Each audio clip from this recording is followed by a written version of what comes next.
Lecture du 2e livre des Rois. Un jour, le prophète Élisée passait à Sunam. Une femme riche de ce pays insista pour qu'il vienne manger chez elle. Depuis, chaque fois qu'il passait par là, il allait manger chez elle.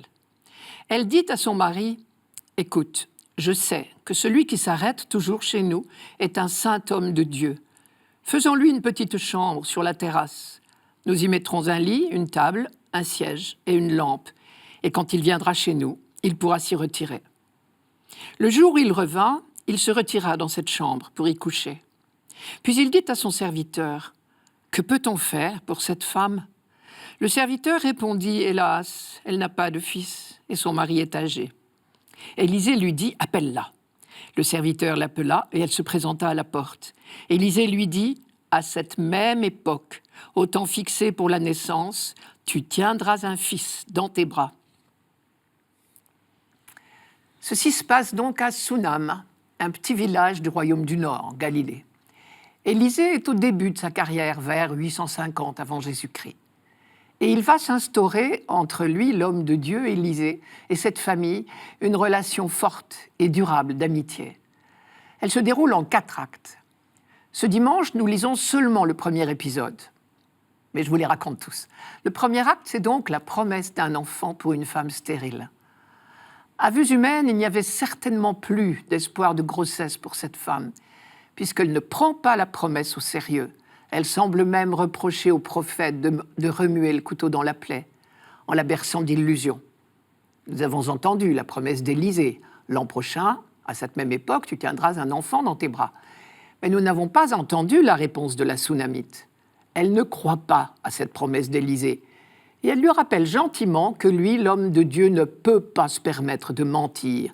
Elle lui dit « Non, mon Seigneur, homme de Dieu, ne dis pas de mensonge à ta servante. » Mais l'année suivante, le bébé était là. Deuxième acte, quelques années passent, l'enfant grandit. Mais un jour qu'il a accompagné son père au champ pour la moisson, il est pris d'un violent mal de tête, peut-être une insolation. Et quelques heures après, il meurt sur les genoux de sa maman. Elle ne perd pas la tête. Elle dépose l'enfant sur le lit du prophète et elle court le chercher. Elle ne prévient même pas son mari. Inutile de l'affoler, puisque de toute manière, d'ici peu, l'enfant sera debout. Elle se précipite donc chez Élisée et la première chose qu'elle lui dit, c'est « Quand tu m'as promis cet enfant, je ne t'avais rien demandé. À tel point, rappelle-toi que je ne pouvais pas y croire. Et je t'avais dit « Non, mon Seigneur, homme de Dieu, ne dis pas de mensonge à ta servante. » Sous-entendu, tu ne m'as quand même pas donné cet enfant que je ne te demandais pas pour me le reprendre. Et vous connaissez la suite. Élisée ressuscite l'enfant. Le troisième acte, c'est quelques années plus tard. Et fidèle à cette amitié, Élisée va sauver une fois encore la famille de la Sunamite. Il la prévient de la famine imminente. Je cite, « Élisée parla à la femme dont il avait fait revivre le fils et lui dit « Lève-toi, pars, toi et ta famille, et migre où tu pourras, car le Seigneur a appelé la famine, et même elle vient sur le pays pour 7 ans. » Et la suite nous apprend que la femme écoute le conseil et s'exile pour 7 ans au pays des Philistins. Seulement, voilà, qui va à la chasse perd sa place. Quand la petite famille revient, ses biens, qui n'étaient pas minces, puisqu'on disait qu'elle était riche, sa maison et son champ ont été réquisitionnés par les officiers du roi. C'était la règle d'ailleurs. Et c'est encore l'intervention d'Élisée qui l'a fait rentrer en possession de sa terre. Voilà le 4e acte. Voici donc cette histoire d'Élisée et de la famille Sunamite. Mais on peut se demander quand même en quoi cette histoire peut nous intéresser et quelles leçons l'auteur du livre des Rois en tire à notre profit. En fait, il voit dans cette longue alliance entre le prophète Élisée et la famille de Sunam une image de l'alliance entre Dieu et le peuple d'Israël, le prophète étant ici l'image de Dieu. On peut relever au moins 5 traits.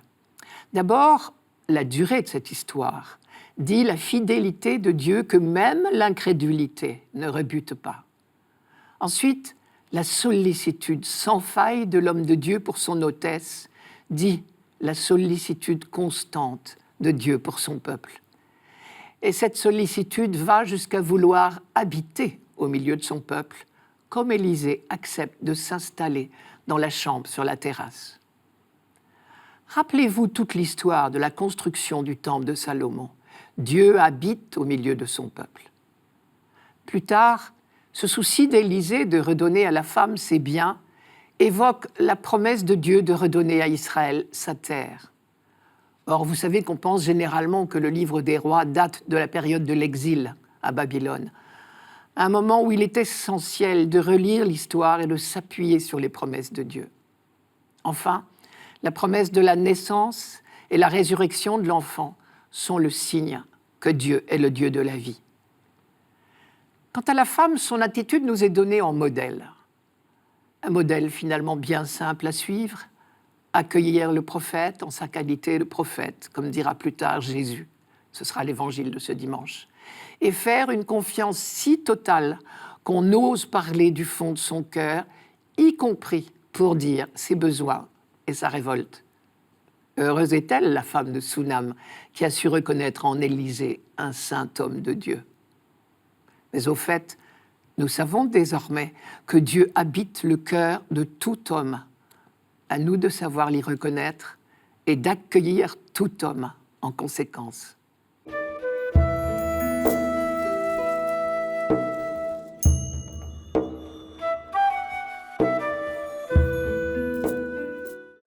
Psaume 88.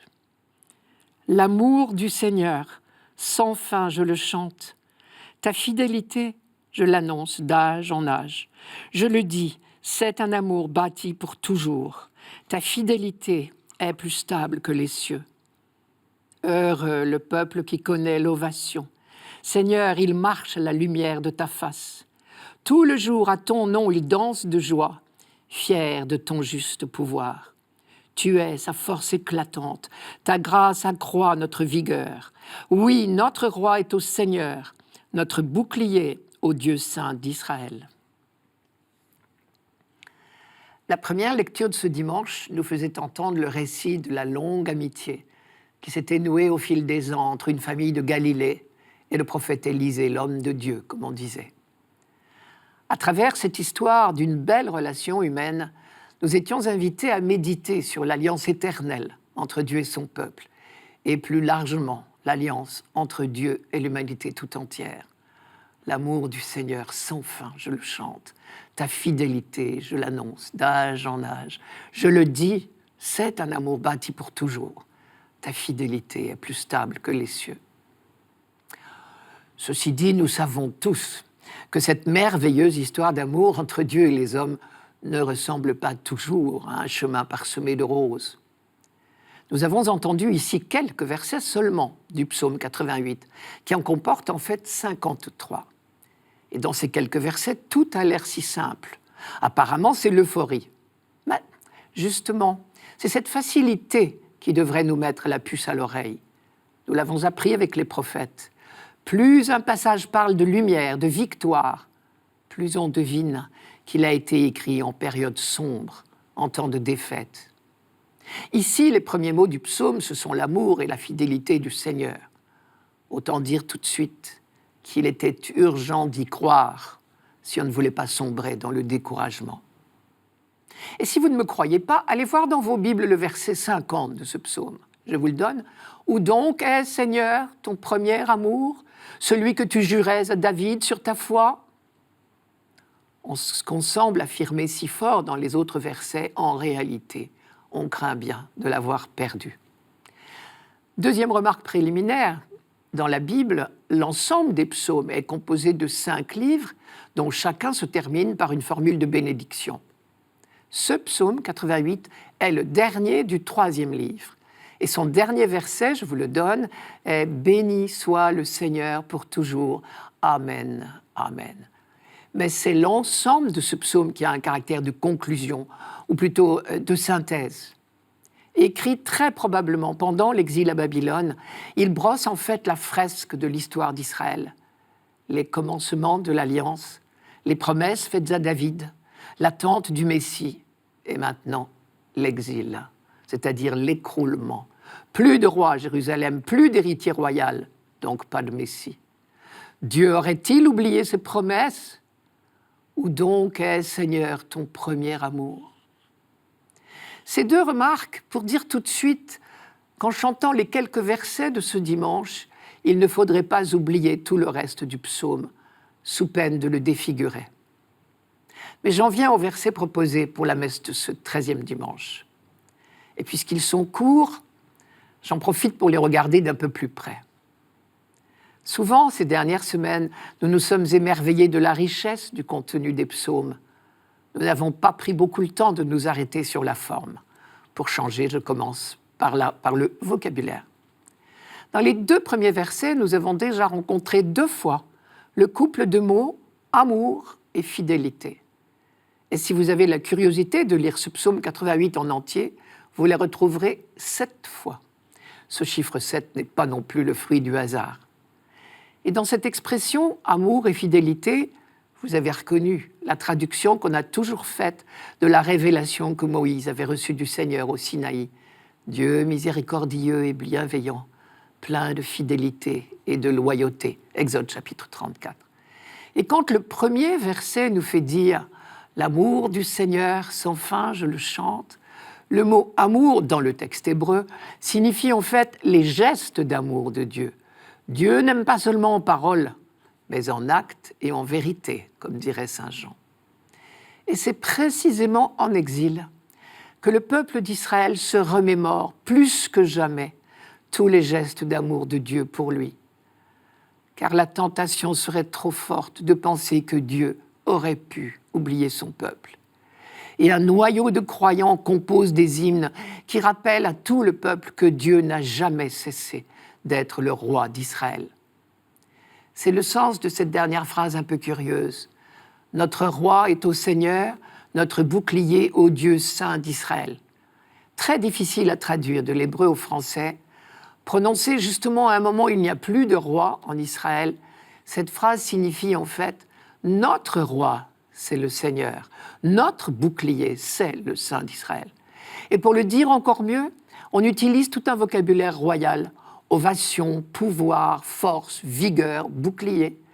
Le mot ovation, en particulier, désigne cette fameuse terroir, c'est-à-dire la grande acclamation pour le roi que l'on chante, que l'on crie, que l'on hurle le jour de son sacre.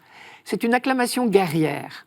Et plusieurs de ces mots qu'on a entendus dans le psaume, comme force, vigueur, bouclier, sont typiquement guerriers. Parce qu'à cette époque, le roi est avant tout celui qui marche à la tête de ses armées. Mais on sait par la suite de ce psaume ce qu'il en est de ses accents victorieux. Voici les derniers versets en guise d'aperçu. Rappelle-toi, Seigneur, tes serviteurs outragés. Oui, tes ennemis ont outragé, Seigneur. Ils ont poursuivi de leurs outrages ton Messie. Raison de plus pour se répéter les promesses de Dieu. Décidément, ce psaume nous donne une leçon toujours valable. C'est la nuit qu'il faut croire à la lumière.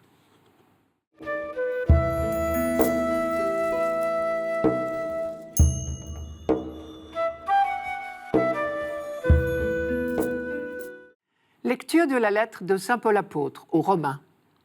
Frères, ne le savez-vous pas ? Nous tous, qui par le baptême avons été unis au Christ Jésus, c'est à sa mort que nous avons été unis par le baptême. Si donc, par le baptême qui nous unit à sa mort, nous avons été mis au tombeau avec lui, c'est pour que nous menions une vie nouvelle, nous aussi, comme le Christ, qui, par la toute-puissance du Père, est ressuscité d'entre les morts.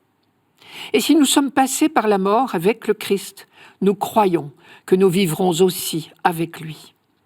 Nous le savons en effet, ressuscité d'entre les morts, le Christ ne meurt plus. La mort n'a plus de pouvoir sur lui. Car lui qui était mort, c'est au péché qu'il est mort une fois pour toutes. Lui qui est vivant, c'est pour Dieu qu'il est vivant. De même, vous aussi, pensez que vous êtes morts au péché, mais vivants pour Dieu en Jésus-Christ.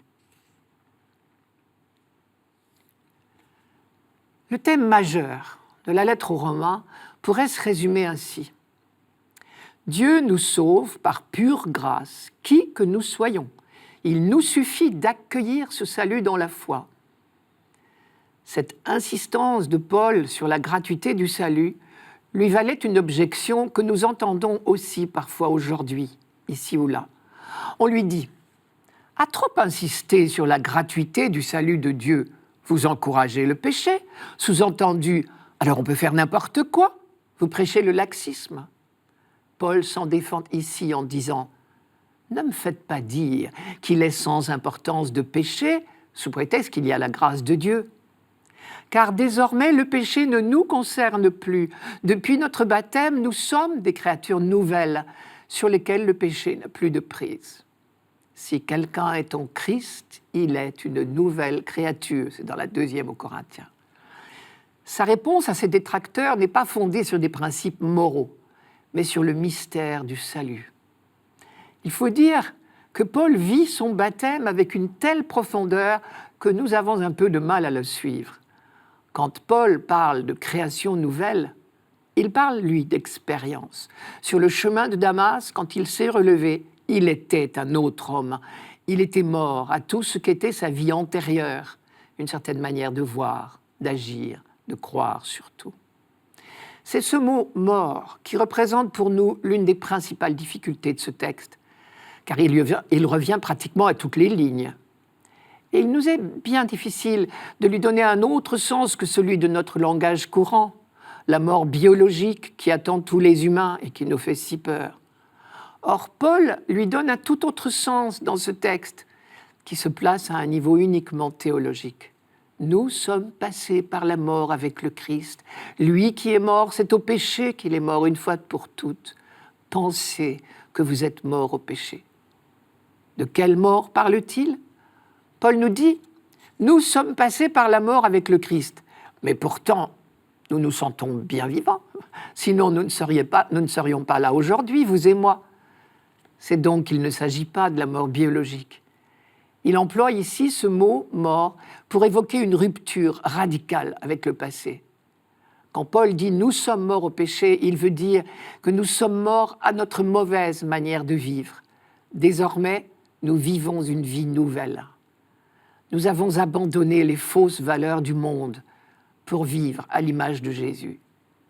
Imiter Jésus, c'est sortir de l'engrenage de la haine et de la violence, du goût du pouvoir ou de l'argent. C'est le choisir, lui, comme notre seul maître, et entrer dans une nouvelle manière de vivre, faite d'amour et de service des frères. Et c'est notre baptême qui a inauguré pour nous ce changement radical d'orientation, le commencement de notre nouvelle vie. Paul envisage donc le baptême comme une véritable libération. Alors il peut dire à ceux qui sont attachés au Christ, « Vous aussi pensez que vous êtes morts au péché et vivants pour Dieu en Jésus-Christ. » Ailleurs, il dira que le baptisé est un homme nouveau. Je cite, « Si quelqu'un est en Christ, il est une nouvelle créature. Le monde ancien est passé. Voici qu'une réalité nouvelle est là. Tout vient de Dieu qui nous a réconciliés avec lui par le Christ. » Deuxième lettre aux Corinthiens, chapitre 5.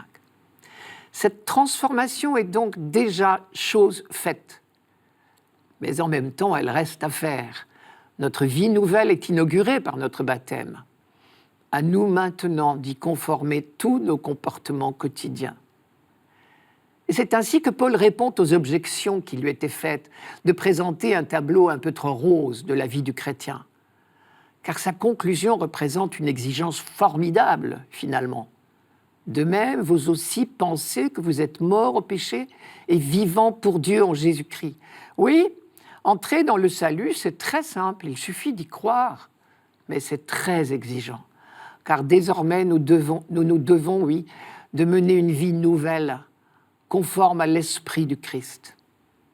La lettre aux Éphésiens le redit aux chrétiens, je cite, « Il vous faut, renonçant à votre existence passée, vous dépouiller du vieil homme qui se corrompt sous l'effet des convoitises trompeuses.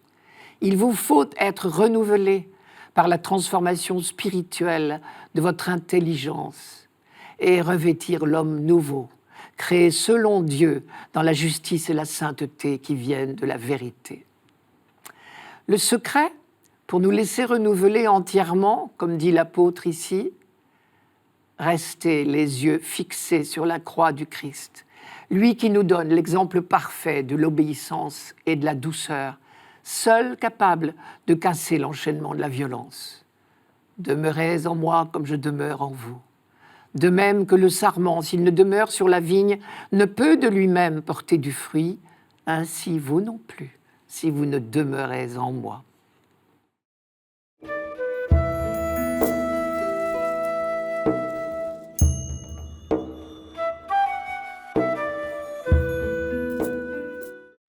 Évangile de Jésus-Christ, selon saint Matthieu. En ce temps-là, Jésus disait à ses apôtres, « Celui qui aime son père ou sa mère plus que moi n'est pas digne de moi. Celui qui aime son fils ou sa fille plus que moi n'est pas digne de moi. Celui qui ne prend pas sa croix et ne me suit pas n'est pas digne de moi. Qui a trouvé sa vie la perdra. Qui a perdu sa vie à cause de moi la trouvera. Qui vous accueille, m'accueille, et qui m'accueille, accueille celui qui m'a envoyé. Qui accueille un prophète en sa qualité de prophète recevra une récompense de prophète. Qui accueille un homme juste en sa qualité de juste recevra une récompense de juste. Et celui qui donnera à boire, même un simple verre d'eau fraîche, à l'un de ses petits, en sa qualité de disciple, amen, je vous le dis, non, il ne perdra pas sa récompense. »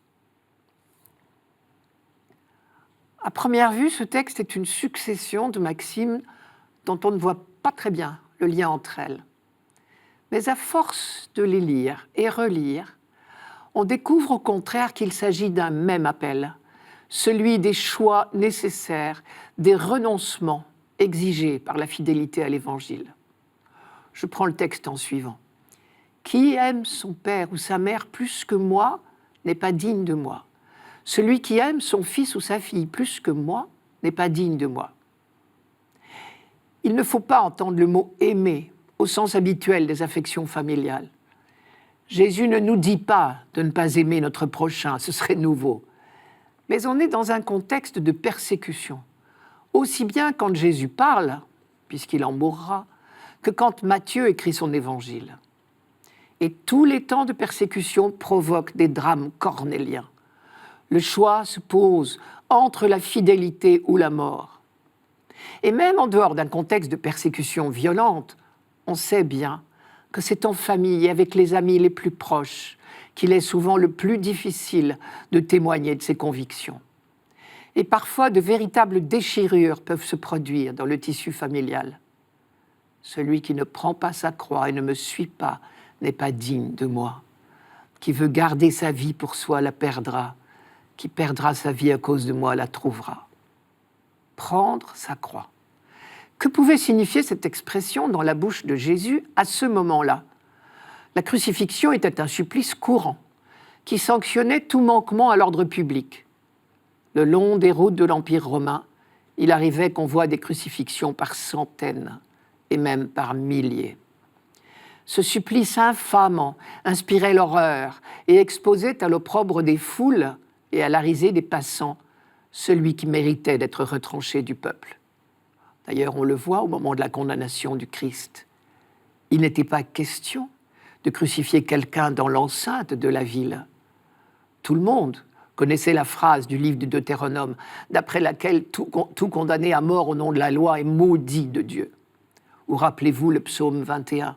« Je suis un ver et non plus un homme, injurié par les gens, rejeté par le peuple.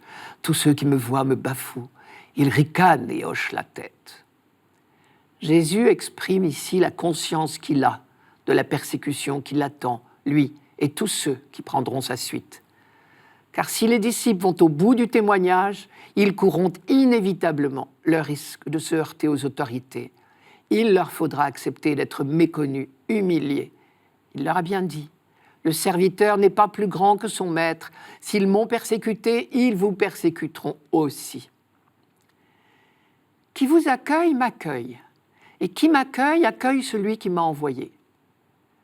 Il me semble que cette phrase vise à fortifier les apôtres, comme s'il leur disait « Tenez bon, tous ces risques courus pour l'Évangile vous rapprochent de moi et de mon Père. » Qui accueille un prophète en sa qualité de prophète recevra une récompense de prophète. Qui accueille un homme juste en sa qualité d'homme juste recevra une récompense d'homme juste. Et celui qui donnera à boire, même un simple verre d'eau fraîche, à l'un de ses petits, en sa qualité de disciple, amen, je vous le dis, il ne perdra pas sa récompense. À première vue, nous voilà en plein dans une optique de récompense, de donnant-donnant. Mais non, car nous ne sommes pas dans le domaine de l'avoir, puisqu'en amour, on ne compte pas.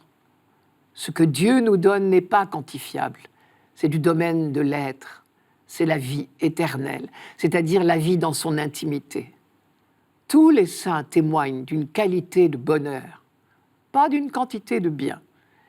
Et même humainement, ceux qui vivent une véritable relation d'amour humain, quelle qu'elle soit, savent que l'avoir compte peu en regard de la profondeur des sentiments, de la communication entre les êtres. Saint Paul exprime cette expérience pour lui-même. Toutes ces choses qui étaient pour moi des gains, je les ai considérées comme des pertes à cause du Christ.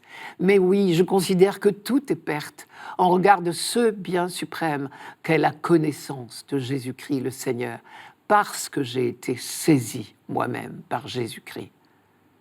Être saisi par le Christ, comme dit Paul, voilà l'enjeu, un enjeu vital. Et c'est cela peut-être le lien entre toutes ces phrases de Jésus. Être saisi par le Christ comme un feu intérieur qui inspire tous les renoncements exigés par la fidélité à l'Évangile, le renoncement aux affections, à la considération, à l'avoir. On entend ici résonner les béatitudes. Heureux êtes-vous lorsque l'on vous insulte, que l'on vous persécute et que l'on dit faussement contre vous toutes sortes de mal à cause de moi. Soyez dans la joie et l'allégresse, car votre récompense est grande dans les cieux.